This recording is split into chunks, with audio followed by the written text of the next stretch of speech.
Hello बेटा, आपके कुछ डाउट थे उनको डिस्कस करते हैं। आपको एक सेमी सर्कुलर क्रॉस सेक्शन की इनफाइनाइट वायर दे रखी है। मान लीजिए ये वायर है जो कि नीचे और ऊपर इनफाइनाइटली लॉन्ग है और इसमें से करंट क्या पास कर रहा है, नीचे से ऊपर की तरफ पास कर रहा है और उसकी वजह से आपको पॉइंट ओ पर क्या बताना है, मैग्नेटिक फील्ड बताना है।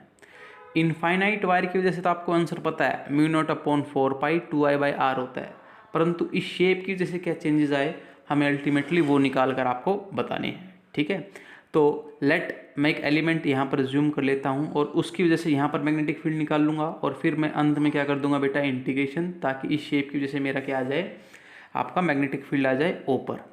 एक एलिमेंट मैंने यहाँ पर अज्यूम किया DL, ठीक है, जो कि इस रेफरेंस से थीटा एंगल ऊपर है और ये जो पर्टिकुलर एंगल सबटेंड कर रहा है एलिमेंट एट सेंटर ओ, वो कितना है, d थीटा है। d theta is very small. ठीक है बेटा, देखो पूरे इस क्रॉस सेक्शन से, जो नीचे वाला क्रॉस सेक्शन से इससे आई करंट आ रहा है, पूरे इस क्रॉस सेक्शन से, समझ रहे हो बात आपको। तो इस पर्टिकुलर एलिमेंट से कितना करंट आ रहा होगा पहले वो निकालना पड़ेगा। तो मैंने आई को DI से चेंज कर दिया है। ठीक है, पाई आर से कितना करंट आ रहा था, I1 से कितना आया होगा, I/πr, और इस DL से कितना आया होगा, I/πr इंटू DL। ठीक है, अब इस पर्टिकुलर सिमेट्री को देखिए आप, ये DL है, ये रेडियस हो गई R और ये D थीटा। आपको पता है DL/r इजिकल टू क्या हो जाएगा, d थीटा, और वहाँ से DL कितना आ जाएगा, RD थीटा आ जाएगा। तो DL को मैंने चेंज कर दिया है RD थीटा से R कट गया, आपके पास आ गया I/π into d theta. This will be current passing through the DL element. Clear है बात आपको। अब B डैश निकालते हैं, μ0/4π 2I by pi r into d theta. Ultimately बेटा मैंने कुछ नहीं किया है, इस DI को रिप्लेस कर दिया। देखो आप ध्यान से, ठीक है, मैं थोड़ा सा कोशिश करता हूँ। देखिए आप, ये आपका DI की जगह मैंने ये लिखा है I/π, ठीक है, और d थीटा। ठीक है, और बाकी एज इट इज़ है सारी चीज़ें। ठीक है, B डैश आपके पास निकल गया। थोड़ा सा रीअरेंज करते हैं, 2 से 2 कट गया, ये पाई स्क्वेयर हो गया, I/r इंटू d थीटा। ठीक है, अब देखिए इस पर्टिकुलर एलिमेंट की वजह से मैं इस पॉइंट पर मैग्नेटिक फील्ड की डायरेक्शन भी देखता हूँ। IDL आपका ऊपर की तरफ है, समझ रहे हो, करंट ऊपर की तरफ आ रहा है।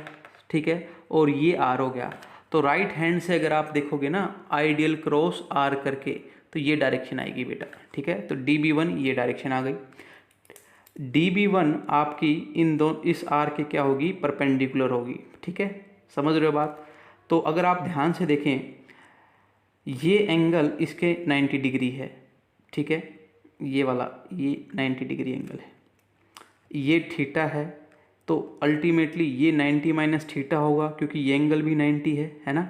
ये 90 माइनस थीटा हुआ तो ये कितना हो जाएगा, थीटा हो जाएगा। ठीक है, ज्योमेट्री आप समझ गए होंगे मैं क्या समझाना चाह रहा हूँ। तो DB डैश, या फिर कहूँ DB1 थीटा एंगल बनाएगा इस एक्सिस के साथ।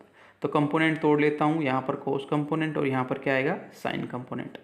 अगर मैं सिमिट्री देखूँ, मतलब थीटा एंगल नीचे देखूँ और d थीटा पर एक और एलिमेंट सब्सटेंड करूँ, मतलब जितना ऊपर ये एलिमेंट लिया है उतना ही नीचे मैं एलिमेंट लूँ, तो उसकी वजह से यहाँ पर मैग्नेटिक फील्ड देखो, IDL ये रहा, ठीक है, और R ये करेंगे तो DB2 की ये डायरेक्शन आएगी। ध्यान से देखिए, ये जो पेन की डायरेक्शन है ये है आपकी IDL की डायरेक्शन और ये R की डायरेक्शन। तो राइट हैंड रूल लगा कर देखना, तो ये आपका आ जाएगा DB2। ठीक है, सच डैट DB2 इसके क्या होगा, परपेंडिकुलर होगा।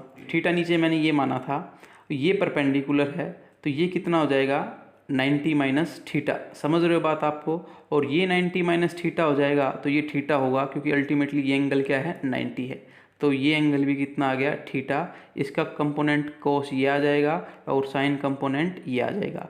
साइन से साइन कैंसिल। अल्टीमेटली आप बोल सकते हो कि किसी भी एक एलिमेंट की वजह से कौन सा कंपोनेंट यूज़ में आएगा, कोस कंपोनेंट यूज़ में आएगा।